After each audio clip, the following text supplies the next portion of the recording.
Romans 8:1 says, "There is therefore now no condemnation for those who are in Christ Jesus."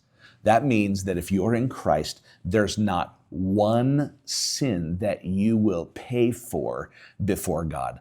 All of the consequence of your sin, the penalty of God's wrath, the demands of his justice, the standard of his righteousness has all been satisfied in somebody else. There is no condemnation upon you because you're in Christ. Now that verse goes on to say, for or because the law of the Spirit of life in Christ Jesus has set you free from the law of sin and death. Jesus, in other words, and what he did for you on the cross, going to the cross, having, lived the perfect life that God requires. He, when he was here, spent all 33 of those years perfectly fulfilling all of God's righteous requirements. He not only proved that he was sinless by doing that, but he created this righteous account, as it were, that he would then credit to us.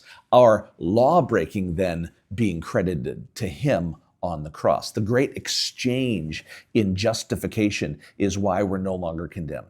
For what the law could not do, that verse goes on to say, talking about God's law, God's 10 commandments, what the law could not do, weak as it was through the flesh, God did, sending his own Son in the likeness of sinful flesh. And as an offering for sin, he condemned sin in the flesh. Listen here carefully.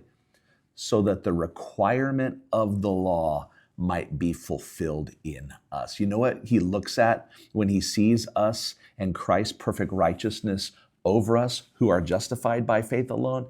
That we have perfectly kept every single demand, though we didn't. We broke them all because Jesus was treated as if he broke every single one of them, though he was perfect and righteous. This great exchange is why we are no longer condemned.